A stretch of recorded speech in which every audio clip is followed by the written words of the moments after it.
Donc ensuite, bien sûr, vous aurez aimé savoir quel type de population qui partait pour le Bumido.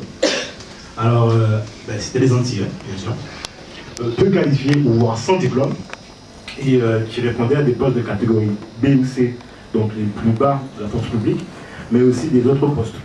Donc ils n'étaient pas de la fonction publique, mais des postes tels que dans les métiers des métaux et des bureaux.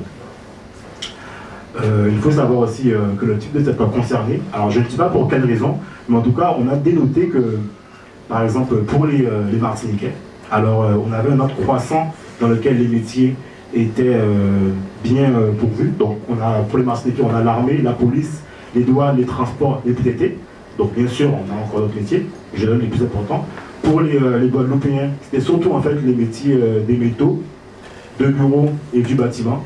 Et enfin, pour les femmes guadeloupéennes et martiniquaises confondues, on avait les services de santé, donc hôpitaux, les emplois de bureau et les aides ménagères. Donc, c'est un peu ça. Et voilà. Alors ensuite, au niveau de l'inscription, comment ça se passait? Puisque bon, le Bumidum, il faut savoir que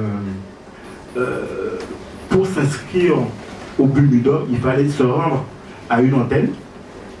Et par rapport à ces antennes, il n'y avait pas de publicité, car c'était mal vu de dire qu'on travaillait au Bumidum, pour le Bumidum, puisque quelque part on participait à cette migration vers la France.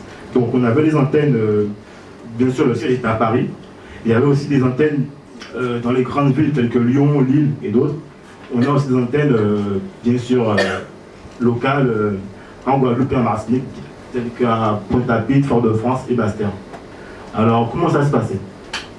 On devait se présenter, donc nom, prénom, adresse, sa motivation, donc pourquoi on veut partir en France, parce que bon, on ne part pas en France pour s'amuser, hein, on part travailler et lutter. Donc sa motivation. Et ensuite, il y avait un dossier qu'on devait remplir. Donc dans ce dossier, il y avait 3 critères principaux, à savoir, celui qui s'engageait à partir devait préciser, devait affirmer sa volonté, dans le sens où on ne lui force pas la main, il signe réellement qu'il veut partir. Ensuite, la seconde clause, c'est... alors, voilà, la seconde clause, en fait...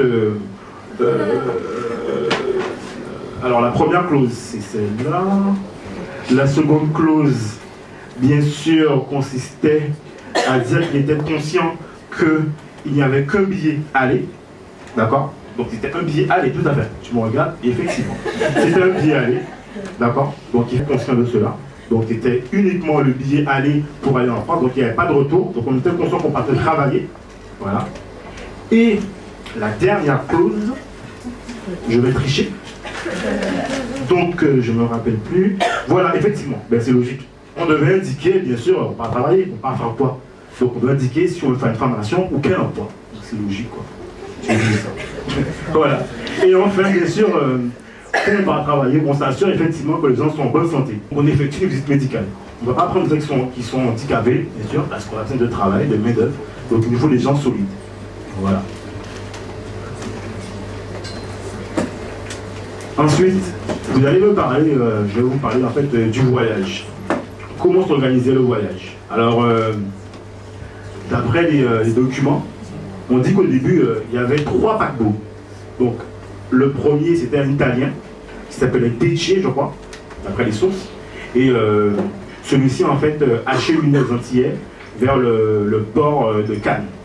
Il y avait aussi 2 bateaux, dont un s'appelait l'Antillais, et ils achemiнаient les Antillais au port du Havre. Antilles. Oui, Antilles. Ah, excusez-moi. Ah, je vois qu'il y a des experts, donc très bien, donc le débat sera très animé, tout à fait. Merci. Voilà. Donc, voilà. Ensuite, bien sûr, je vais vous présenter aussi quelques images qui vont vous montrer un peu comment ça se passait brièvement. Ensuite, il faut savoir aussi que vous allez me parler aussi des îles aériennes. Effectivement, la compagnie Air France desservait déjà des vols des Antilles vers la France. Alors, d'après les sources, on prétend que le Bumidum a négocié, enfin, le Bumidum et Air France se sont mis d'accord. Donc l'État s'est mis d'accord avec Air France à partir des années 66 pour pouvoir négocier les voyages, donc acheminer les gens qui partaient par le Bumidum en France.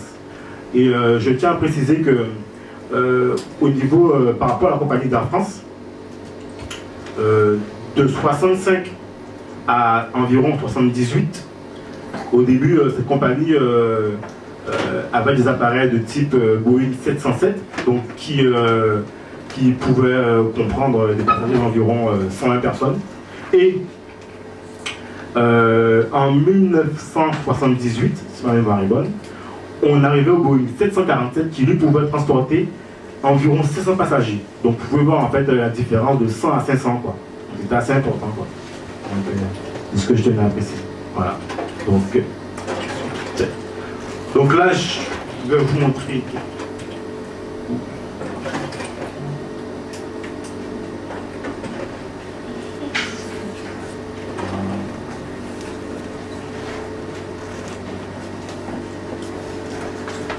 Voilà. Donc là, en fait, on peut voir en 63 en fait comment ça se passait brièvement. Donc les départs étaient souvent gays. On dit qu'ils étaient souvent gays, donc effectivement, anti. Vous avez raison. Voilà. Et les gens, en fait, les départs étaient très festifs, même si c'était très très déchirant, mais c'était très festif. Donc ça se passait comme ça. Donc voilà. Ensuite, 66, donc le départ en avion. Donc bien sûr, hein, on se rappelle avant les normes aéroportuaires, on pouvait encore regarder les avions partir. C'est un peu comme ça. Je ne sais pas si on va voir quel Boeing il s'agissait. 707, voilà. Donc voilà.